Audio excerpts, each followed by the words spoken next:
Here we are at the start of the Great Victorian Bike Ride, the 27th edition in fact. They've got 9 days ahead of them, all on the push bike out on the roads of Victoria. They'll be travelling through some of the countryside that was devastated from the Black Saturday bushfires.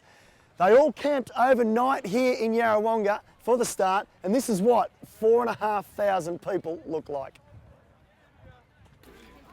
The world's greatest cycle race, the Tour de France, has 198 competitors. Moving them from town to town, the logistics are enormous. In a lot of ways, the Great Victorian Bike Ride is much the same. It's the behind-the-scenes work which makes you realise it's no easy task. I mean, to transport an entire community and campsite every single day is it's a logistical challenge, but our support crew are just amazing, and yep, get out by 12 o'clock every single day. Part of the attraction to cycling the Great Victorian Bike Ride is the fact that everything is taken care of. From food, showers and even the transportation of belongings is a task taken on by the organisers. Look, we'd probably have close to 40 semi-trailers all up, so that transport every single day, and that doesn't include all the support vehicles, so well over 150 support vehicles as well as the semis, so it's massive. Massive is an understatement, which leads people asking the question, is this the biggest event of its kind in the world?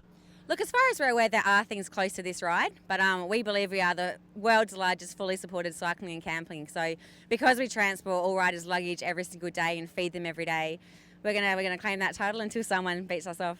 So what is the official number of this year? This year we've got 4,350 riders, as well as 400 volunteers and support staff. One of the most important aspects of the Great Victorian Bike Ride is the volunteers, the people who tirelessly work around the clock for 9 days ensuring the safety and smooth running of the event. Yeah, our role basically is to, depending on what we're doing that day, there's setting up, there's also helping other people with different things that need to be done. Mainly we've got the role of if we've got a chance, setting up an activities tent for the riders to come through to have a bit of relaxed time, play some games. We're also organising daily stretch classes for the riders so they can work out how to tone up, tone down before the ride. Well, the other great feature of this event is the Warbies and the amazing job that they do, and we're supporting them and through some prizes that are being awarded to both students and adults for safe driving and courtesy out on the road. And at the end of the week, we'll have a $2,000 prize for the school that demonstrates the best support for the values of the Great Victorian Bike Ride. So it does fit pretty well with what we're about. Well, I've got Brenton and Shane here with me. Guys, you are the saviours on the Great Victorian Bike Ride, or at least for some riders along the route. What's your job? Well, we're out there to do bike first aid and, a little bit of people first aid too if it's needed, but basically to support people and help them along the way. Mechanics? What about mechanics? Oh yeah, basic mechanic skills. You've got to be able to fix a puncture and get through the workings of the bike. So pretty much be able to help within bounds of reason everybody that's in trouble on the road. So. Well, just like professional cycling, conditions can change at any given point. The heavens have opened. Looks like the rain is it's settled in for the night, in fact. Cyclists still coming in. It's been a long day for some. Time to go and pitch the tent, get some warm food and get a hot drink into themselves.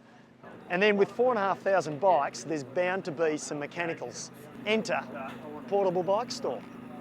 How many bikes and how many mechanics have you got working on the bikes each night? We've got 9 mechanics on board, and last year we had up to 200 bikes that we had to repair every night. So absolutely full on. Yep. How does it compare to a normal bike shop, your average bike shop in the city? Bike shop on steroids. As well as being an important event for health and fitness, there are economic benefits for each town the ride visits. On average, we'd say riders can spend approximately $35 per person per day. So times that by 5,000, yeah, it's a fair reap, especially to some of the smaller communities. It's not all about a race. The police and the organisers, they stress that. It's about enjoying the ride, having fun and staying safe. That's the main thing. On the road, we cross paths with many colourful characters, from Team Two Pots to some of the more unique styles of riding a push bike. I couldn't help but notice you look very chilled out. What a vehicle you've got to do this year's event on. Yes, well, I've had one of these since '93, so I've got an injury that doesn't me allowed to ride upright, but this gets me out on the road, so And you move along all right? What sort of speed do you sit on? Oh, I've been sitting around been 18 to 20 k's most of the day, so I'll go about 4 k's an hour up the hill, I think, so a lot slower. We also came across some genuinely nice individuals. Tell me, you've done 7th, or this is your 8th, and you did the very first one 27 years ago. 1984 I did. I think it was called the Caltex Victorian Bike Ride or something like that. But yes, I did it with a school group in 1984.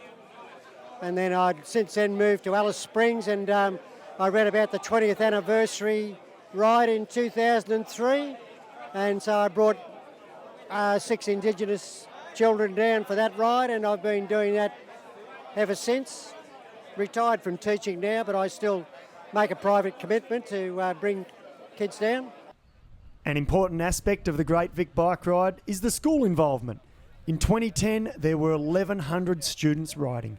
Tough for them to get here because they actually have to do their exams early.